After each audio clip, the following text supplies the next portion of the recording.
Vjerujem da ste mnogi već krenuli sa laganim radom u vašem vrtu, neki možda i sa ozbiljnijim sijanjem i sadnjom. Vrijeme je ove godine malo usporilo ranu sjetvu, ali naziru se ljepše prilike za rad. Ovisno od položaja i klimatskih uslova određuje se i vrijeme sjetve određenih kultura. Kod nas je već došlo vrijeme sadnje krompira i danas ćemo vam prikazati jednu korisnu metodu koju koristimo prilikom rada.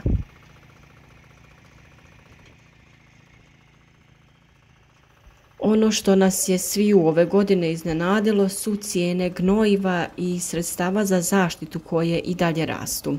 Ono što u ovakvo vrijeme pronalazi svoje mjesto u vrtu je upotreba drvenog pepela.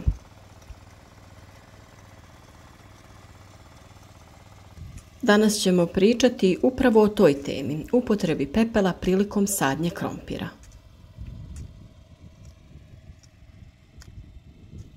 Pepeo je vrlo koristan jer je bogat raznim mineralnim i organskim tvarima.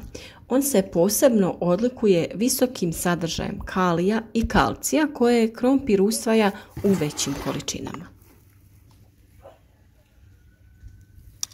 Osim što ishranjuje biljke, on ima i zaštitnu ulogu. Njegova primjena poboljšava imunitet biljaka, povećava prinos do čak 15%, veći je sadržaj škroba u gomoljima i na kraju bude ukusniji.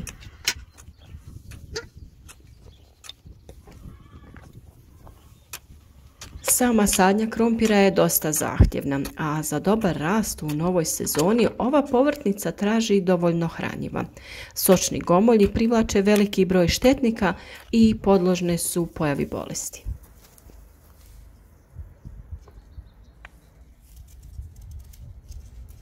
Gomolji se prije sadnje mogu posuti pepelom u količini od 1 kg pepela na vreću krompira od 25 kg. Ukoliko se odlučite na rezanje krupnih gomolja, rez se može posuti pepelom kako bi se ubrzalo zarastanje rana. Rezanje krompira se vrši u svrhu uštede sadnog materijala.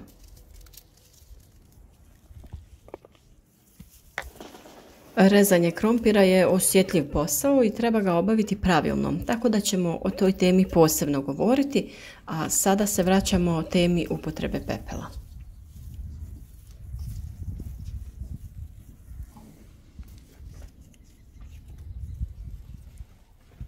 Ono što je svakako vrlo bitno je to da obratite pažnju na pH reakciju zemljišta ukoliko želite koristiti pepeo.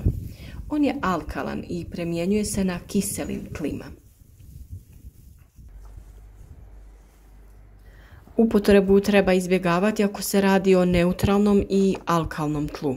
Kako bi imao pozitivan efekt na usjev, potrebno je koristiti onaj pepeo koji je nastao sagorijevanjem drveta. Ono što svakako treba napomenuti je da rezultat ovog tretmana ovisi od kvalitete zemljišta, vremenskih uslova i naravno sorte.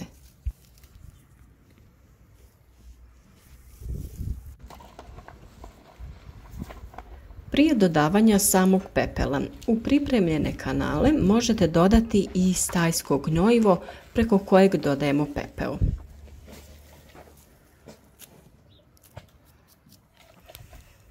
Ukoliko niste dodali stajnjak prilikom pripreme zemljišta prije frezanja, ovo je prilika da taj korak nadoknadite.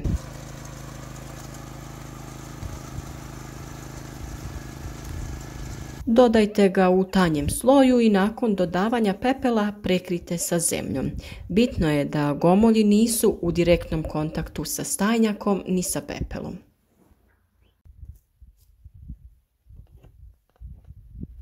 Prilikom kopanja napravili smo nešto dublje kanale nego kod obične sadnje krompira iz razloga što moramo dodati stajnjak pa pepeo i sve to zagrnuti manjim slojem zemlje prije nego dodajemo gomolje.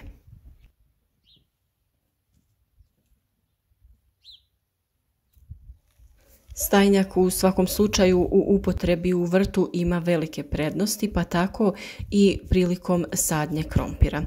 O svim dobrobitima stajnjaka imate poseban video na našem kanalu, pa preporučujem da ga pogledate, tako ćete saznati na koji način ga možete koristiti u vašem vrtu. Kao što sam već rekla za stajnjak, tako je potrebno i izbjegavati direktni kontakt gomolja sa samim pepelom, jer prilikom duže izloženosti može doći do opeklina na gomoljima.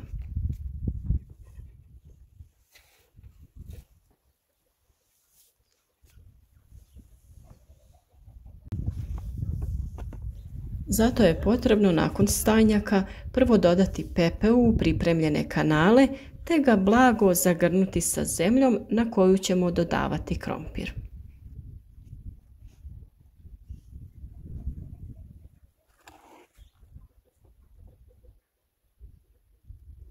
Na 1 metar kvadratni dodaje se otprilike 100 do 150 grama pepela, a također za manje površine prilikom druge sadnje može se dodati 30 grama pepela izmješanog sa zemljom i to dodavati direktno u sadnu rupu.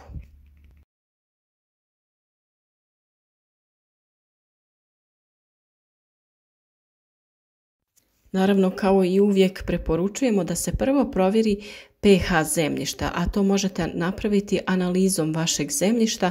Vjerujem da se mnogima ne isplati za manje vrtove to da uradite, ali svakako u nekom periodu od 2-3 godine bi trebalo provjeriti stanje zemljišta, tako ćete znati kojih hranjiva vam fali, kojih imate viška i koje je stanje pH vrijednosti vašeg zemljišta. O tome također imate poseban video, pa se možete malo informirati.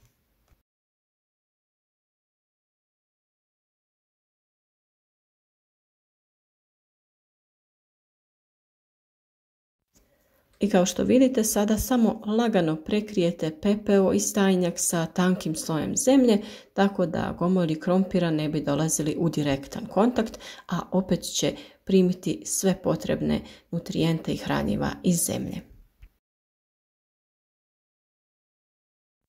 Korištenjem pepela poboljšavate kakvoću zemljišta, osiguravate potrebnu prihranu koja posebno odgovara krompiru. Također djeluje zaštitno i čuva kakvoću gomolja.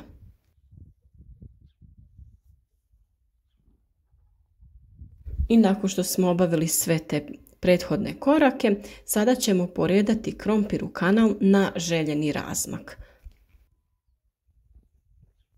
Mi smo ga stavljali otprilike na razmak od nekih 25 cm. Osim toga što ima mnogobrojne dobrobiti, pepeo u nekim slučajevima može biti i štetan za povrće.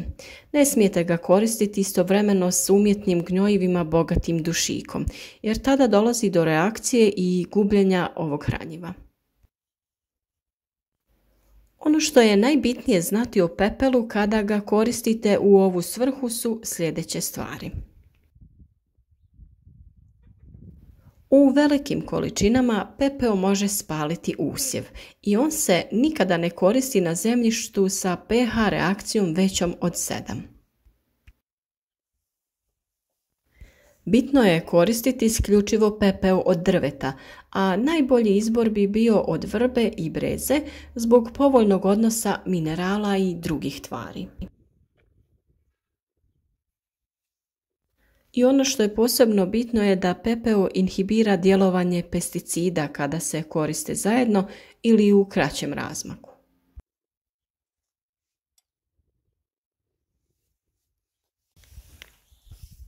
Kada ste sve one prethodne korake završili, sve to lagano zagrnite sa slojem zemlje, ne predebelim. Minimalna temperatura zemljišta pri sadnji mora biti od 6 do 8 stepeni, što znači da je sada idealno vrijeme za sadnju. Tako će se biljka pravilno razvijeti. Stabiljka s lišćem smrzava na -1 ili 2, a optimalna temperatura za rast gomolja je između 17 i 20 stepeni. Na višim temperaturama formiranje gomolja i prinosi se smanjuju, a na temperaturi višoj od 30 stepeni rast gomolja potpuno prestaje. Najpogodniji su lakši tipovi tla, propusna, rastresita, bogata mineralnim i organskim tvarima. Krompir podnosi kiselu reakciju tla, ali optimalni pH je između 5,4 i 6,5. Toliko o ovoj temi za danas, a detaljan postupak o sadnji krompira za sve one koji nisu sigurni u postupak potražite na našem YouTube kanalu.